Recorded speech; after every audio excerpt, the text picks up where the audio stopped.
This is Fit to Succeed in partnership with NordicFitnessEducation.com.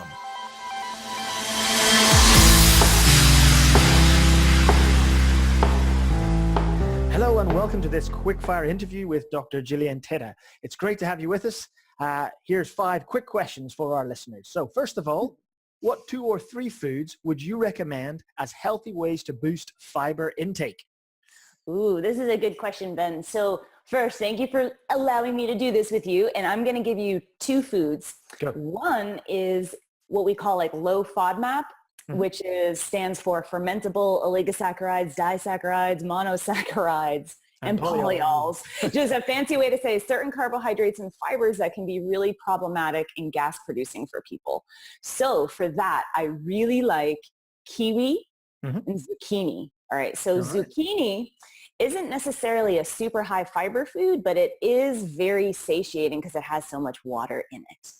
Then for regular or non-FODMAP fibers, I really, really enjoy artichokes.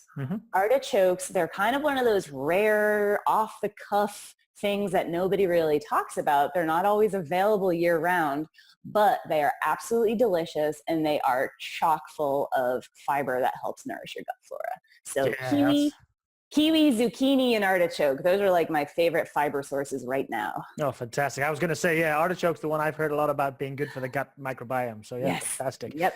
Okay, question 2. If you had to choose a preference of either a probiotic supplement or healthy fermented foods, which would you choose and why? So for myself, it's going to be the healthy fermented foods. Why? And that is because I don't have digestive distress. Okay. So if someone has digestive distress, I actually recommend supplemental probiotics because they can be a little bit easier on the gut than, say, like eating sauerkraut. So all things considered, if someone is highly symptomatic with their digestive system, I recommend probiotics. If someone is not highly symptomatic with their digestive system, they just want to improve their gut health, I recommend the fermented foods. Oh, that's great context. With regards to that, the fermented foods, is that because the fermented foods can sometimes have uncontrolled levels of fermentation? The bacteria might be too significant and maybe too tough on the gut if they have the distress already? So it has more to do with the delivery that they're in. So I'm thinking about things like kimchi and sauerkraut. These are very like high FODMAP items.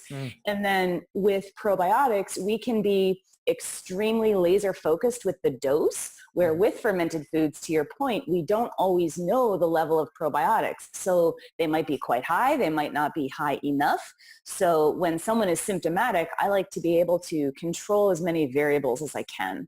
So we certainly can control the dose of probiotics coming in. Yeah, great answer. That's great. Question 3 then, what is a quick and natural way to get the bowel moving if someone is suffering from constipation? So this might raise some eyebrows, but improving our bathroom habits, right? So maybe we don't need to like do all of these crazy things with our diet. Maybe we just need to change the way that we are using the bathroom. So 2 things. If someone's constipated, first, I recommend in the US, we have this thing called a squatty potty. You guys probably have like similar. It's basically just like a little footstool that elevates the knees above the level of the hips. Getting the body in this position helps make the passage of bowel movements easier. No, we don't have a squatty potty over here, but you can. I've heard a lot about it. You can certainly just get a small step. So like you said, your feet are lifted off the ground a bit higher. Yes, like a little step, like, people that have kids, they often have like a little set of stairs in their bathroom so the kids can like step up to wash their hands in the sink. And truly, Ben, even like a little waste basket, a little trash basket in the bathroom, you bring that over and just turn it upside down, on there. Yep, and it's right there, even are sticking on the ends right there. So there's that piece. And then this is what's going to make folks raise their eyebrows. There's something called perineal acupressure, okay? You're like, hold on, Jillian, wait a minute. wait a minute. So the perineum is the small little area of tissue between the genitals and the anus. And if you apply like gentle but firm pressure for 30 to 60 seconds while you're sitting on the toilet, right, like in your bathroom routine, that intervention alone for 4 weeks, for a period of 4 weeks, holding your perineum for 30 to 60 seconds can greatly improve constipation. So is that in the act? So you're on the yes, toilet. so you're like trying. Yes, you're and trying. then you're just applying gentle pressure to that area. Does that relieve the pelvic floor muscle to some degree so you can actually pass? I'm sure it does. There is actually an acupuncture point there in the perineum. Ooh, I can't imagine having a needle put in your perineum. Yes. Well, we're getting tangential here, but during Keone's training as an acupuncturist, they had to do it. So he doesn't use that point clinically, but he has had it done to him.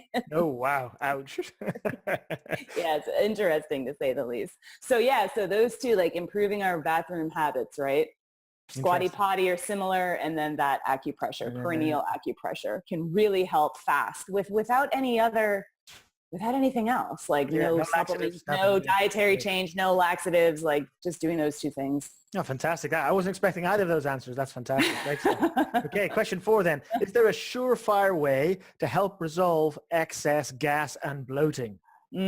Quite broad. Surefire, using all these absolute terms. So here's how I would approach that. 2 things. Again, the way in which we eat. So we talked a little bit in the main interview, like sitting down when you're eating, not wolfing down your food, like slowing down and actually chewing. Getting the parasympathetic going. Yeah? Yes. So much of gas and bloating is from either eating too quickly or overconsumption. Right. And slowing down helps not only like reduce the air that we're taking into our systems, it also helps just, again, the parasympathetic get online and helps us from overeating. So that, and then the other thing, very easy, would be to take a digestive enzyme with your meals, especially if folks are like over 50 or so, where our production can naturally go down. Right.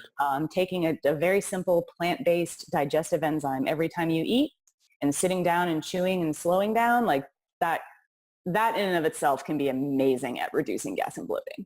Yeah, fantastic. Good advice there again. And digestive enzymes are actually really easy to come across. They're not a difficult thing to find. So yeah. Yes, and unlike something like probiotics, where there's a huge discrepancy in quality, with the vast majority of digestive enzymes, even one that you get off the shelf, like in the natural food store, like it's going to be fairly high quality. Like it's going to be pretty good. You don't need to consider as much as you do with probiotics as you do with enzymes. So I like that. Yeah, I would totally agree with that for sure. Now, you've given us so many good health tips already. I just wonder, do you have a favorite, easy to apply digestive health tip in any area? So that, I think, this is more of like a high level thing, but it's it's being gentle with yourself and not thinking you need to solve all of your problems like immediately or right now. So it's being gentle with yourself, giving yourself the time to explore everything that you need to explore, right? So there's like a high level answer. It's just like, we're all our own worst critics and everything like that. So that's the first high level piece. And then the second piece, I'm just going to reiterate, change the way you eat in terms of sit down when you eat, slow down when you eat, and chew your food really well. So I'm really like if anybody, if we don't get anything out of this talk besides like sit when you eat and chew, that will be, my job is done. Fantastic. That's a great set of answers. Jillian, it's been such a pleasure to have a few minutes just to get such quick, applicable advice for our listeners. And for everyone who's listening, by all means, I hope this has piqued your interest and that you will join us for the full 30-minute episode where Jillian unfolds lots of things about digestive health and wellness. Jillian, thanks so much for your time. Ben, thank you so much for your time. It was a pleasure to be on here. If you enjoyed this podcast, please subscribe and share via social media. You can also rate the show on iTunes, Stitcher, or YouTube. If you'd like to know more about us, then check out our range of online courses at www.nordicfitnesseducation.com.